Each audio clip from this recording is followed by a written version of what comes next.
Nanotechnology is at work in our world. It is already being used in electronics, cosmetics, paints, and a host of other applications.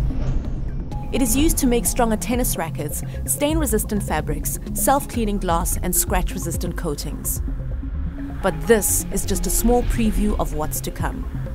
Nanotechnology is set to change the way we live and work. You could describe it as the next industrial revolution, which will help us to address some major challenges of this century, such as energy crisis, accessibility of clean water, the treatment of widespread diseases. Imagine a supercomputer the size of your fingernail or clothes that change color at the flick of a switch. But nanotechnology is not only about making smaller, faster, and smarter consumer products. For South Africa and other developing countries, it has the potential to improve the lives of ordinary people. Imagine all South Africans, no matter where they live, enjoying clean and safe water, pollution-free air or solar energy. Imagine being able to receive immediate blood test results at a rural clinic. Imagine creating drugs that can be targeted to destroy cancer without harming healthy cells. Nanotechnology is not only about the development of new technologies, but it is also about improving the existing one. The main drive of our research is to use nanotechnology to improve the lives of ordinary South Africans. But what is nanotechnology, and where do you fit into the nanotechnology picture? In simple terms, nanotechnology is the manipulation of matter at a very small scale, thus at the scale of atoms and molecules. A nanometer is a billionth of a meter, and a nanoparticle is a piece of material smaller than 100 nanometers. That is about the size of a virus, or 1,000 times smaller than an average human hair. It's difficult to comprehend these small scale levels we're working at. Nanotechnology has been made possible thanks to a range of powerful characterization tools, such as electron microscopes, atomic force microscopes, X-ray diffraction, and optical techniques. These devices allow researchers to look at material at a nanoscale, even down to the level of individual atoms. Once you start manipulating matter at the level of atoms and molecules, the material may display unique properties.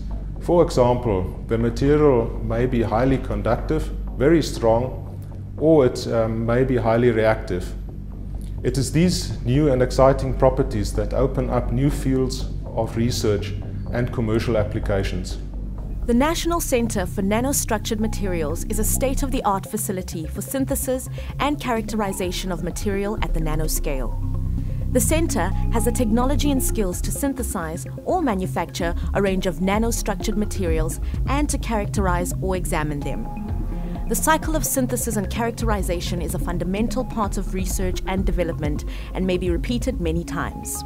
But other role players are needed before it can result in a new product or application. The center is working together with industry, researchers, and other partners to ensure that new applications and products are created and find their way safely into our society. This is one of the Nanotechnology Innovation Center, jointly established by the Department of Science and Technology in collaboration with Council for Scientific and Industrial Research. Here we work together with university, with various industry, research institute, both nationally and internationally, to unlock the huge potential, nanotechnology potential through research and development. Our facility is a one-stop shop for nanotechnologists.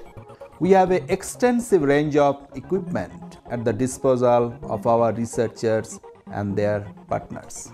The South African government has recognized the potential nanotechnology has to enhance its economic and social development. To take full advantage of this technology, significant efforts are being put at its development through the rollout of the National Nanotechnology Strategy. Resources are being expended at the acquisition of the appropriate infrastructure and the development of human capital to enable the undertaking of cutting-edge research in the field of nanotechnology.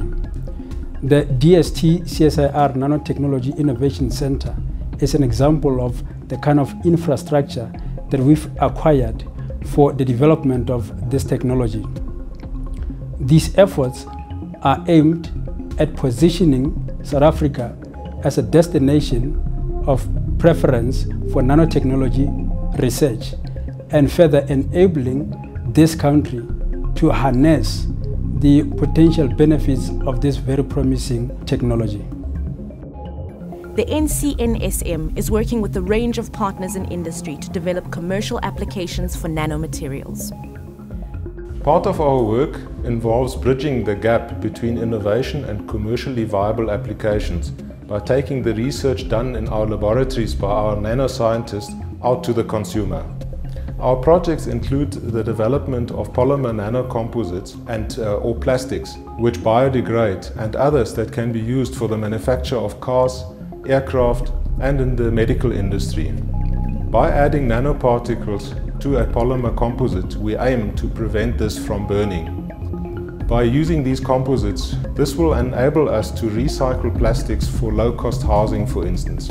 The field of nanotechnology is as exciting as it is wide-ranging. The government plan around nanotechnology involves nurturing the next generation of nanoscientists and technologists. Young people who can take advantage of the expanding range of jobs that nanotechnology is likely to create in the future.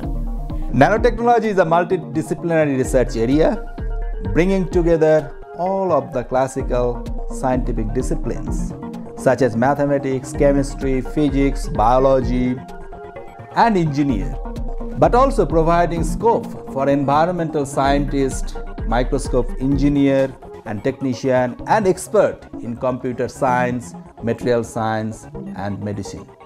With nanotechnology, you feel as though you are at the cutting edge of innovation, helping to change the world, and you really are. My focus is on the synthesis and characterization of advanced nanomaterials.